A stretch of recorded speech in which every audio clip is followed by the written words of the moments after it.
Kerala story 2 cinema ಬಿಡುಗಡೆಗೆ ಎಲ್ಲಾ ರೀತಿಯಾಗೂ ಕೂಡ ಸಿದ್ಧವಾಗಿತ್ತು. ಆದ್ರೆ ಈಗ ಹೈಕೋರ್ಟ್ ತಡೆ ನೀಡಿದೆ. ಸಿನಿಮಾ ಬಿಡುಗಡೆ ಮಾಡಬಾರದು ಅಂತ ಹೈಕೋರ್ಟ್ ತಡೆ ಕೊಟ್ಟಿದೆ. ಕೇರಳ ಹೈಕೋರ್ಟ್ ನಾಳೆನೇ ರಿಲೀಸ್ ಆಗಬೇಕಿತ್ತು ಕೇರಳ ಸ್ಟೋರಿ 2. ತಡೆ ನೀಡಿದ್ದಲ್ಲದೆ ಸೆನ್ಸಾರ್ ಮಂಡಳಿಯನ್ನ ತರಾಟೆಗೆ ತೆಗೆದುಕೊಂಡಿದೆ ಹೈಕೋರ್ಟ್. ಸೆನ್ಸಾರ್ ಮಂಡಳಿ ತಲೆ ಉಪಯೋಗಿಸಿಲ್ಲ ಅಂತ ತರಾಟೆ ತೆಗೆದಿದೆ. ಸಿನಿಮಾ ನಿರ್ಮಾಪಕ ಸೆನ್ಸಾರ್ ಮಂಡಳಿಗೆ ಕೋರ್ಟ್ ನೋಟಿಸ್ ಅನ್ನ ಕೂಡ ಕೊಟ್ಟಿದೆ. ಕೇಂದ್ರ ಮಾಹಿತಿ ಮತ್ತು ಪ್ರಸಾರ ಇಲಾಖೆಗೂ ಕೂಡ ಕೋರ್ಟ್ ನೋಟಿಸ್ ಅನ್ನ ಕೊಟ್ಟಿದೆ. ಒಬ್ರು ಕೊಟ್ಟಿರುವಂತಹ ದೂರಿನ ಆಧಾರದಲ್ಲಿ ಸಿನಿಮಾದ ವಿರುದ್ಧವಾಗಿ ಇವರು ಶ್ರೀದೇವ್ ನಂಬೂದಿರಿ ಅಂತ ಅರ್ಜಿಯನ್ನ ಸಲ್ಲಿಸಿರ್ತಾರೆ. ಈ ಸಿನಿಮಾದಲ್ಲಿ ಕೇರಳ 2 ಸಿನಿಮಾ ಏನಿದೆಯಲ್ಲ, ಈ ಸಿನಿಮಾದಲ್ಲಿ ಕೇರಳ ರಾಜ್ಯದ ಬಗ್ಗೆ ಕೆಟ್ಟದಾಗಿ ಬಿಂಬಿಸಲಾಗಿದೆ. ಸಾಮಾಜಿಕವಾಗಿ ಇದು ಕೆಟ್ಟ ಅಭಿಪ್ರಾಯ ಮೂಡಿಸುತ್ತೆ.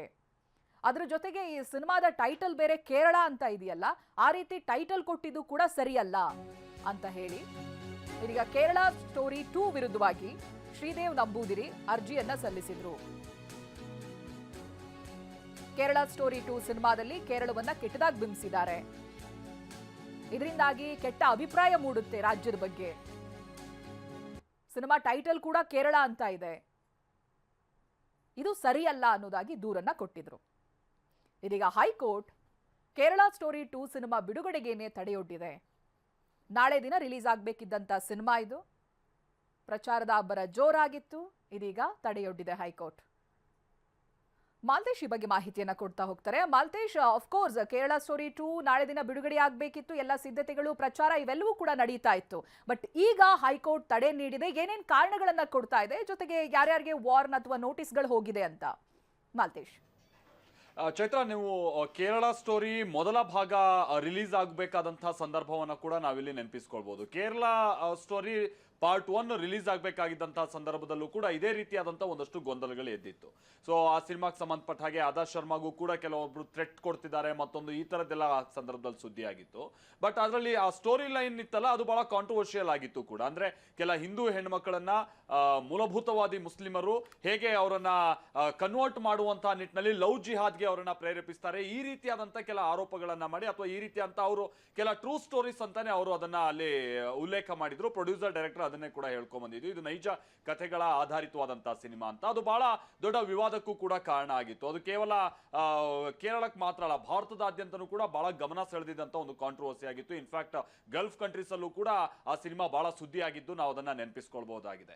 ಈಗ ವಿಚಾರ ಅಂತ ಅಂದ್ರೆ ಕೇರಳ ಸ್ಟೋರಿ ಪಾರ್ಟ್ 2 ಬರ್ತಾ ಇದೆ. ಆಮೇಲೆ ವಿಷಯ ಅಂತ ಅಂದ್ರೆ ಹೇಳಿ ಕೇಳಿ ಕೇರಳದಲ್ಲಿ ಈ ಬಾರಿ ವಿಧಾನಸಭಾ ಚುನಾವಣೆ ಬೇರೆ ಇನ್ನೇನು ಸದ್ಯದಲ್ಲೇ ಘೋಷಣೆ ಆಗುವಂತ ಕಾರಣಕ್ಕಾಗಿ ಈ ಸಿನಿಮಾ ಬಹಳ ಇಂಪ್ಯಾಕ್ಟ್ ಆಗ್ಬಿಡುತ್ತೆ ಅನ್ನುವಂತ ರೀತಿಯಾಗಿನೂ ಕೂಡ ಬಹಳ ವಿಶ್ಲೇಷಣೆಗಳು ನಡೀತಾ ಇತ್ತು, ಬಹಳ ಚರ್ಚೆ ಇತ್ತು. ಅದೆಲ್ಲದರ ನಡುವೆ ನಾಳೆ ನೀವು ಹೇಳಿದಾಗೆ ಸಿನಿಮಾ ರಿಲೀಸ್ ಆಗ್ಬೇಕಾಗಿತ್ತು ಚೈತ್ರ. ಬಟ್ ವಿಚಾರ ಅಂತ ಅಂದ್ರೆ ಕೆಲವರು ಇಂಡಿವಿಜುವಲ್ ಆಗಿ ಜೊತೆಗೆ ಕೆಲ ಸಂಘ ಸಂಸ್ಥೆಗಳು ಕೂಡ ಈ ಸಿನಿಮಾ ರಿಲೀಸ್ಗೆ ತಡೆ ಕೋರಿ ಹೈಕೋರ್ಟ್ ಮೆಟ್ಟಿಲೇರಿದ್ದರು. ಒಂದ್ ಹಂತದಲ್ಲಿ ನಿನ್ನೆ ಬಹಳ ಸುದ್ದಿ ಆಗ್ಬಿಟ್ಟಿತ್ತು, ಕೊಚ್ಚಿಯಲ್ಲಿ ಹಿಂದಿ ವರ್ಷನ್ನ ನ್ಯಾಯಾಧೀಶರಿಗೆ ತೋರಿಸಬೇಕು, ಈಗ ಸದ್ಯಕ್ಕೆ ತಡೆ ಹಾಕಿದ್ದಾರೆ, ಈ ರೀತಿಯಾದಂತದ್ದೆಲ್ಲ. ಬಟ್ ಅದನ್ನ ಸಿನಿಮಾ ತಂಡ ಅಲ್ಲಗೆಳೆದಿತ್ತು. ಜೊತೆಗೆ ವಿಚಾರಣೆ ಇವತ್ತು ಮುಂದೂಡಿಕೆ ಆಗಿತ್ತು. ಸೊ ಇವತ್ತು ಕೋರ್ಟ್ ಬಹಳ ಇಂಟ್ರೆಸ್ಟಿಂಗ್ಲಿ ಸೆನ್ಸಾರ್ ಮಂಡಳಿಯ ಕೆಲ ಕ್ರಮಗಳನ್ನ ಪ್ರಶ್ನೆ ಮಾಡಿದೆ. ಅಂತ ಅಂದ್ರೆ ಹೌದು, ಟೀಸರ್ ರಿಲೀಸ್ ಆಗಿದೆ, ಸಿನಿಮಾಗೆ ಸಂಬಂಧಪಟ್ಟ ಹಾಗಿನ ಟೀಸರ್ ರಿಲೀಸ್ ಆದಂತದ್ದನ್ನ ಅದರಲ್ಲಿ ಬಹಳ ವಿವಾದಾತ್ಮಕ ಅಂಶ ಇದೆ ಅಂತ ಅರ್ಜಿದಾರರು ಹೇಳ್ತಾ ಇದ್ದಾರೆ. ಬಟ್ ಸೆನ್ಸಾರ್ ಮಂಡಳಿ ಹೇಗೆ ಇದಕ್ಕೆ UA ಸರ್ಟಿಫಿಕೇಟ್ ಅನ್ನ ಕೊಟ್ರಿ ಅನ್ನುವಂಥದ್ದನ್ನ ಕೋರ್ಟ್ ಇಲ್ಲಿ ಪ್ರಶ್ನೆ ಮಾಡ್ತಾ ಇದೆ. ಅಟ್ಲೀಸ್ಟ್ ಇದಕ್ಕೆ ಸಂಬಂಧಪಟ್ಟ ಹಾಗೆ A ಸರ್ಟಿಫಿಕೇಟ್ ಅನ್ನಾದ್ರೂ ಕೊಡಬಹುದಾಗಿತ್ತೋ ಏನೋ. ಬಟ್ UA ಸರ್ಟಿಫಿಕೇಟ್ ಅನ್ನ ಕೊಟ್ಟಂತ ವಿಚಾರವನ್ನ ಕೂಡ ಇವತ್ತು ಕೋರ್ಟ್ ಪ್ರಶ್ನೆ ಮಾಡಿದೆ. ಈ ಕಾರಣಕ್ಕಾಗಿನೇ ಸೆನ್ಸಾರ್ ಮಂಡಳಿಗೂ ಕೂಡ ಕೋರ್ಟ್ ಒಂದು ನೋಟಿಸ್ ಅನ್ನ ಕೊಟ್ಟಿದ್ದು, ಬಹುಶಃ ನಾಳೆಗೆ ಈ ವಿಚಾರಣೆ ಮುಂದೂಡಿರುವಂತಹ ಸಂದರ್ಭದಲ್ಲಿ ನಾಳೆ ಬಹಳ ಪ್ರಮುಖವಾದಂತಹ ಸಂಗತಿಗಳು ಇದಕ್ಕೆ ಸಂಬಂಧಪಟ್ಟ ಹಾಗೆ ಪ್ರಸ್ತಾಪಕ್ಕೆ ಬರಬಹುದು ಅಂತ ಕಾಣಿಸುತ್ತೆ. ಈ ಸಿನಿಮಾದಲ್ಲೂ ಕೂಡ ಕೇರಳವನ್ನ ಬಹಳ ಕೆಟ್ಟದಾಗಿ ತೋರಿಸಲಾಗ್ತಾ ಇದೆ ಅನ್ನುವಂಥದ್ದು ಅರ್ಜಿದಾರರ ವಾದದ ಕೆಲ ಅಂಶಗಳಲ್ಲಿ ಪ್ರಮುಖವಾಗಿರುವಂಥದ್ದು. ಜೊತೆಗೆ ಇಲ್ಲದೆ ಹೋಗಿರುವಂತಹ ಕಟ್ಟುಕತೆಗಳನ್ನ ಜನರಿಗೆ ನಂಬೋ ರೀತಿಯಾಗಿ ಇದನ್ನ ಬಿತ್ತರಿಸ್ತಾ ಇದ್ದಾರೆ ಅನ್ನುವಂಥದ್ದು ಕೂಡ ಅರ್ಜಿದಾರರ ವಾದ ಆಗಿತ್ತು.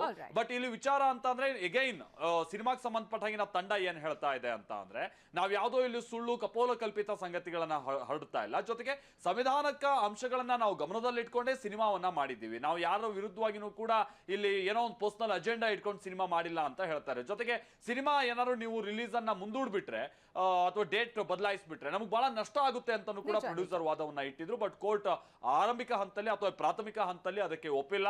ನಾಳೆ ಇದರ ವಿಚಾರಣೆಯನ್ನ ಮುಂದೂಡಲಾಗಿದೆ. ಬಹುಶಃ ಕೇರಳ ಸ್ಟೋರಿ 2 ಸಿನಿಮಾ ರಿಲೀಸ್ ಆಗುತ್ತಾ ಇಲ್ವಾ ಅನ್ನುವಂಥದ್ದು ನಾಳೆ ಇದಕ್ಕೆ ಗಮನಕ್ಕೆ ಬರಬಹುದು ಅಂತ ಕಾಣಿಸುತ್ತೆ. ಜೊತೆಗೆ ಸಿನಿಮಾದಲ್ಲಿ ಏನೇನು ಅಂಶಗಳಿದೆ ಅದನ್ನ ನೋಡದೆ ಹೀಗೆ ಅರ್ಜಿದಾರರು ಸಿನಿಮಾ ಬಹಳ ತಪ್ಪು ಮಾಹಿತಿಯನ್ನ ಹಬ್ತಾ ಇದೆ ಅನ್ನುವಂಥದ್ದನ್ನೆಲ್ಲ ಅವ್ರು ಹೇಳುವಂಥದ್ದು ಅವ್ರ ವಾದ ಸರಿಯಲ್ಲ ಅಂತ ಇಲ್ಲಿ ಮೇಲಿನ ಮೇಲೆ ಚಿತ್ರತಂಡ ಹೇಳ್ತಾ ಇರುವಂತ ಕಾರಣಕ್ಕಾಗಿ ಗೊತ್ತಿಲ್ಲ ಮುಂದಿನ ಹಂತದಲ್ಲಿ ಸಿನಿಮಾ ವೀಕ್ಷಣೆಗೆ ಸಂಬಂಧಪಟ್ಟ ಹಾಗೆ ಏನಾದ್ರೂ ಕೋರ್ಟ್ ಒಂದು ಸೂಚನೆಯನ್ನ ಕೊಡೋದು, ಅದಕ್ಕೆ ಸಂಬಂಧಪಟ್ಟ ಹಾಗೆ ಯಾವ್ದಾದ್ರು ಒಂದು ಟೀಮ್ ಅನ್ನ ಸೆಟಪ್ ಮಾಡೋದು ಅಥವಾ ಈ ರೀತಿಯಾದಂತದ್ದು ಏನಾದ್ರೂ ಕೋರ್ಟ್ ನಿರ್ಧಾರಕ್ಕೆ ಬರುತ್ತಾ, ಇದು ಕೂಡ ಬಹಳ ಇಂಟ್ರೆಸ್ಟಿಂಗ್ ಆಗಿ ಕಂಡು ಬರ್ತಾ ಇರುವಂತದ್ದು. ಒಟ್ಟಲ್ಲಿ ಕೇರಳ ಸ್ಟೋರಿ 2 ಬಹಳ ಕಾಂಟ್ರವರ್ಷಿಯಲ್ ಆಗಿ ಕಂಡು ಬರ್ತಾ ಇದೆ. ಜೊತೆಗೆ ಸಿನಿಮಾ ರಿಲೀಸ್ಗೆ ಸಂಬಂಧಪಟ್ಟ ಹಾಗೆ ಬಹಳ ಈಗ ಸಿನಿಮಾ ತಂಡಕ್ಕೆ ಆತಂಕ, ಜೊತೆಗೆ ಬಹಳ ಗೊಂದಲ ಮುಂದುವರಿತಾ ಇದೆ. ಚೈತ್ರ, ಎಕ್ಸಾಕ್ಟ್ಲಿ. Thank you